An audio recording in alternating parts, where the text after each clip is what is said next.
2019 ലോക്സഭാ തെരഞ്ഞെടുപ്പിൽ തിരുവനന്തപുരം ലോക്സഭാ മണ്ഡലത്തിൽ ബിജെപിയുടെ സ്ഥാനാർത്ഥി ആര് എന്ന ചോദ്യം. ആ ചോദ്യത്തിൽ ഏറ്റവും പ്രാധാന്യത്തോടുകൂടി ജില്ലാ കമ്മിറ്റി, തിരുവനന്തപുരം ജില്ലാ കമ്മിറ്റിയും RSSന്റെ ഒരു വിഭാഗവും ബിജെപിയുടെ ഒരു വിഭാഗം നേതാക്കളും മിസോറാം ഗവർണർ കുമ്മനം രാജശേഖരന് വേണ്ടി വാദിക്കുകയാണ്. ബിജെപി ദേശീയ അധ്യക്ഷൻ അമിത്ഷായ്ക്ക് മുന്നിൽ കുമ്മനം രാജശേഖരനെ മിസോറാം ഗവർണർ സ്ഥാനത്ത് നിന്ന് രാജിവെപ്പിച്ച് തിരുവനന്തപുരത്ത് മത്സരിപ്പിക്കാൻ കൊണ്ടുവരണം എന്ന് ശക്തമായി ആവശ്യപ്പെടുന്നവരോട് അമിത്ഷാ കർക്കശ സ്വരത്തിൽ ചോദിച്ചത്, ആ കുമ്മനം രാജശേഖരൻ തിരുവനന്തപുരത്ത് മത്സരിച്ചാൽ വിജയിക്കുമെന്ന് 100% നിങ്ങൾക്ക് ഉറപ്പു തരാൻ കഴിയുമോ എന്നുള്ളതാണ്. ഒരു തെരഞ്ഞെടുപ്പ് രംഗത്ത് ആ ചോദ്യത്തിന് വലിയ പ്രസക്തി ഇല്ല എങ്കിൽ പോലും അതൊരു ഹൈപ്പോത്തറ്റിക്കൽ ക്വസ്റ്റ്യൻ ആണെങ്കിൽ കൂടിയും ആ അമിത്ഷാ ചോദിച്ച ചോദ്യത്തിന് വലിയ ആന്തരികാർത്ഥങ്ങൾ ഉണ്ട് എന്ന് തന്നെയാണ് അവിടെ ബിജെപിയുടെ ആഭ്യന്തര രാഷ്ട്രീയം നമ്മോട് സംവദിക്കുന്നത്. ബിജെപിക്കാർ ഒരു വിഭാഗം ഏത് സ്ഥാനാർത്ഥി വേണം എന്നുള്ള ചോദ്യത്തിന് അവിടെ കുമ്മനം രാജശേഖരൻ വന്നാൽ ബിജെപിക്ക് ഏറെ സാധ്യതയുണ്ട് എന്ന് പറയുമ്പോൾ പുതിയ രാഷ്ട്രീയ കാലാവസ്ഥയിൽ കുമ്മനം രാജശേഖരൻ വന്നു കഴിഞ്ഞാൽ വിജയം ഉറപ്പല്ല എങ്കിൽ ബിജെപിക്ക് ഉണ്ടാവുന്ന നാണക്കേട്, കുമ്മനം രാജശേഖരനെ പോലെ ഒരു വ്യക്തി, മിസോറാം ഗവർണറായി പോയ വ്യക്തി, ഗവർണർ സ്ഥാനത്തിരിക്കുന്ന വ്യക്തി, ആ വ്യക്തിയെ രാജിവെപ്പിച്ച് തിരുവനന്തപുരം ലോക്സഭാ മണ്ഡലത്തിലേക്ക് മത്സരിപ്പിക്കാൻ കൊണ്ടുവരുമ്പോൾ അതിൻ്റെതായ പ്രാധാന്യമുണ്ട്, അതിൻ്റെതായ മാനങ്ങൾ ഉണ്ട്. ആ മാനങ്ങളൊക്കെ വിവിധ തലങ്ങളിലേക്ക് ചർച്ച ചെയ്യപ്പെടുകയാണ്. ആ കുമ്മനം രാജശേഖരൻ തോറ്റു കഴിഞ്ഞാൽ പിന്നെ എന്ത് എന്നുള്ള ചോദ്യം ബിജെപിയെ സംബന്ധിച്ച് പ്രധാനമാണ്. അത് കേരളത്തിലെ തിരുവനന്തപുരം ജില്ലാ കമ്മിറ്റിയെ സംബന്ധിച്ച് പ്രാധാന്യം ഉണ്ടാകില്ല. സംസ്ഥാനത്തെ ഒരു വിഭാഗം ബിജെപി നേതാക്കളെ സംബന്ധിച്ച് പ്രാധാന്യം ഉണ്ടാകില്ല. ഒരു വിഭാഗം RSS നേതാക്കളെ, കേരളത്തിലെ ഒരു വിഭാഗം RSS നേതാക്കളെ സംബന്ധിച്ചും പ്രാധാന്യം ഉണ്ടാകില്ല. പക്ഷേ ബിജെപി ദേശീയ തലത്തിൽ വലിയ തോതിൽ വലിയ ചർച്ചകൾക്ക് വഴിമരുന്നിടും എന്ന് മറ്റാരേക്കാളും തിരിച്ചറിയുന്നത് ബിജെപി ദേശീയ അധ്യക്ഷൻ അമിത്ഷായും അമിത്ഷായോടൊപ്പം ചേർന്ന് പ്രവർത്തിക്കുന്ന ബിജെപിയുടെ ബുദ്ധി കേന്ദ്രങ്ങളുമാണ്. അവരാണ് അമിത്ഷായുടെ ചോദ്യം ഈ ബുദ്ധിജീവി വിഭാഗത്തിന്റെ ചോദ്യമാണ്. ഇലക്ഷൻ സെല്ലിൽ അമിത്ഷാ വളരെ തന്ത്രശാലികളായ ഒരു വിഭാഗം ആൾക്കാരെ നിയമിച്ചിട്ടുണ്ട്. ഓരോ സംസ്ഥാനത്തും പ്രധാനപ്പെട്ട പോയിന്റുകളുടെ ഫോക്കസ് ചെയ്യാൻ, അതിനെ സംബന്ധിച്ചുള്ള റിപ്പോർട്ടും ബ്രീഫിംഗ്സും അമിത്ഷായ്ക്ക് നൽകുന്നതിന് വേണ്ടി ആ സംഘമാണ് അമിത്ഷായോട് മുന്നിൽ കൊടുത്തിരിക്കുന്ന ബ്രീഫിംഗ് അനുസരിച്ച് കുമ്മനത്തെ തിരുവനന്തപുരത്ത് സ്ഥാനാർത്ഥിയാക്കുന്നത് വളരെ സൂക്ഷിച്ചു വേണം എന്ന നിരീക്ഷണവും ഉപദേശവുമാണ് അമിത്ഷായുടെ ഈ ടീമിൽ നിന്ന്, ഏറ്റവും ഫെമിലിയർ ടീമിൽ നിന്നും, ഫേവർ ടീമിൽ നിന്നും അമിത്ഷായ്ക്ക് ലഭിച്ചിരിക്കുന്നത്. അതുകൊണ്ടാണ് അമിത്ഷാ കുമ്മനം രാജശേഖരന് വേണ്ടി വാദിക്കുന്നവരോട് ചോദിച്ചത്, കുമ്മനം രാജശേഖരൻ മിസോറാം ഗവർണർ സ്ഥാനം രാജിവെച്ച് തിരുവനന്തപുരത്ത് മത്സരിക്കാൻ എത്തിയാൽ കുമ്മനം രാജശേഖരൻ 100% വിജയിക്കുമെന്ന് ഉറപ്പു നൽകാൻ കഴിയുമോ? അതിന് കുമ്മനം രാജശേഖരന് വേണ്ടി വാദിക്കുന്നവർക്ക് ഒരു മറുപടി നൽകാൻ ഇതുവരെ സാധിച്ചിട്ടില്ല. അതുകൊണ്ടാണ് തീരുമാനം നീളുന്നത്.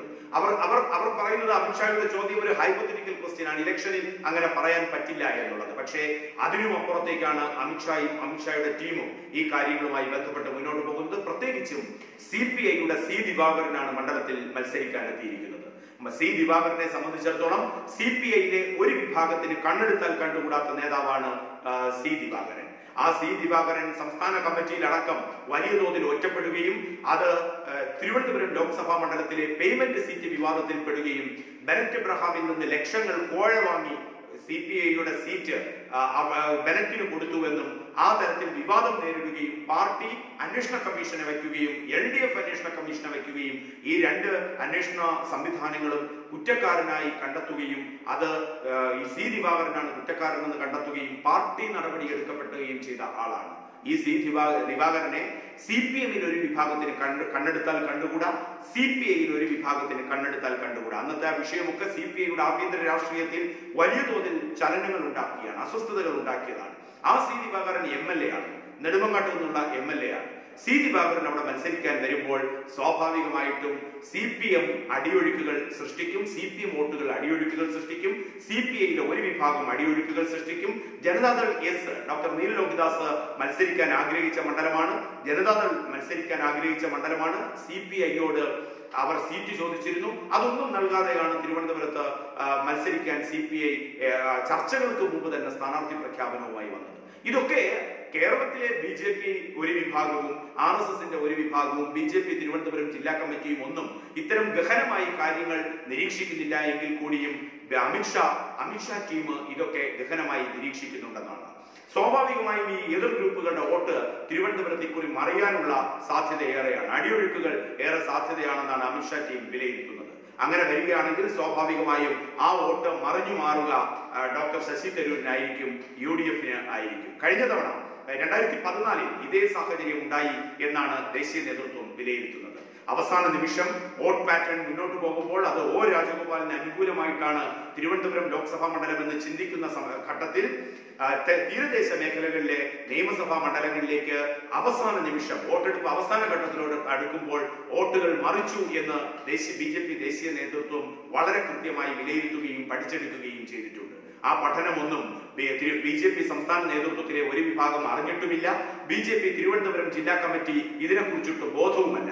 ഇവരെക്കാളേറെ അമിത്ഷായ്ക്ക് അതിനെക്കുറിച്ച് ബോധവുമുണ്ട്. 2014 എന്താണ് നടന്നത്? 2014 വോട്ടെടുപ്പിന്റെ ഓരോ ഘട്ടത്തിലും O രാജഗോപാലിനോട് അനുകൂല വികാരം നിൽക്കുകയും O രാജഗോപാൽ വിജയിക്കും ആ വോട്ട് പാറ്റേണും അവരുടെ വോട്ടർമാരുടെ ഒരു രീതിയും ഒക്കെ കണ്ട് CPM വിലയിരുത്തുകയും അവസാന നിമിഷം CPMന് ഏറെ സ്വാധീനമുള്ള മേഖലകൾ തീരദേശ മേഖലകളാണ്. അവിടെ പ്രചരണങ്ങൾ നടത്തുകയും വോട്ട് മറിക്കുകയും ചെയ്യുന്നതിന്റെ ഭാഗമായിട്ടാണ് O രാജഗോപാൽ 15,000 വോട്ടിന് തോറ്റുപോയത്. കുമ്മനം രാജശേഖരൻ വരികയാണെങ്കിൽ തീർച്ചയായിട്ടും അതിനേക്കാൾ അപ്പുറത്തേക്ക് BJPയുടെ വിജയപ്രതീക്ഷ നിലനിൽക്കുകയും അവിടെ പ്രത്യേകിച്ചും കുമ്മനം രാജശേഖരനെ പോലെ ഒരാളെ BJP ഗവർണർ സ്ഥാനത്തേക്ക് കൊണ്ടുപോയ ഒരാളെ രാജിവെപ്പിച്ച് മണ്ഡലത്തിലേക്ക് വരുമ്പോൾ ആ BJPയെ നാണം കെടുത്തുക, BJPക്ക് കണക്കിന് അടി കൊടുക്കുക എന്നുള്ളത് BJP വിരുദ്ധ പ്രത്യേകിച്ചും CPM ഹാർഡ് കോർ ആയിട്ടുള്ള ആൾക്കാരുടെ ഒരു രാഷ്ട്രീയം തന്നെയായിരിക്കും. ആ രാഷ്ട്രീയം BJPക്ക് അപകടം സംഭവിപ്പിക്കും, BJPയെ നാണം കെടുത്തും, കുമ്മനം രാജശേഖരനെ നാണം കെടുത്തുമെന്ന് അമിത്ഷാ തിരിച്ചറിയുന്നു. അതുകൊണ്ടാണ് അമിത്ഷാ ചോദിക്കുന്നത്, രാജിവെപ്പിച്ച് അവിടേക്ക് അയച്ചാൽ നിങ്ങൾ വിജയിപ്പിക്കുമോ എന്ന് 100% ഉറപ്പാണ്. അതിന് കൃത്യമായി മറുപടി കൊടുക്കാൻ സാധിച്ചില്ല. എന്തായാലും തിരുവനന്തപുരത്ത് ഒളിഞ്ഞിരിക്കുന്ന രാഷ്ട്രീയം അമിത്ഷാ വായിച്ചെടുക്കുന്നു. BJPയുടെ ജില്ലാ കമ്മിറ്റി തിരുവനന്തപുരം ജില്ലാ കമ്മിറ്റി വായിച്ചെടുക്കുന്നില്ല. ഒരു വിഭാഗം BJP നേതാക്കൾ വായിച്ചെടുക്കുന്നില്ല. കുമ്മനം രാജശേഖരന് വേണ്ടി വാദിക്കുന്ന RSSകാരും വായിച്ചെടുക്കുന്നില്ല. ആ പരിഹാസ്യത അമിത്ഷാ വായിച്ചെടുക്കുന്നുണ്ട്.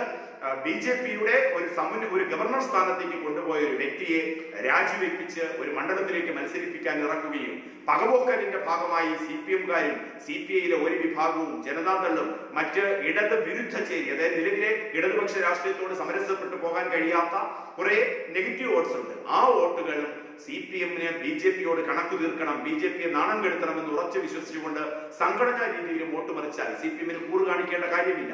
CPI ആണ്. തോറ്റാലും ആ വ്യക്തിക്കും ഒരു നഷ്ടവുമില്ല. കാരണം അദ്ദേഹം MLA ആയി തന്നെ തുടരും. ഈ ഒരു രാഷ്ട്രീയ സാഹചര്യത്തിൽ C. ദിവാകരൻ എന്ന MLA മത്സരിക്കാനെത്തുമ്പോൾ C. ദിവാകരന് നഷ്ടമില്ല, CPIക്ക് നഷ്ടമില്ല, CPMന് ആ CPIയോട് ഒരു കൂറുമില്ല, ജനതാദളിന് കൂറുമില്ല.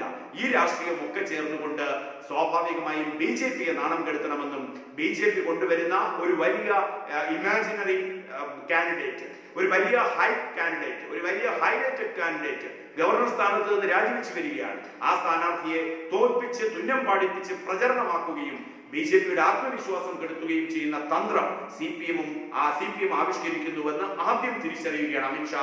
അതുകൊണ്ടാണ് അമിത്ഷാ ചോദിച്ച ചോദ്യവും അതിന്റെ പ്രസക്തി.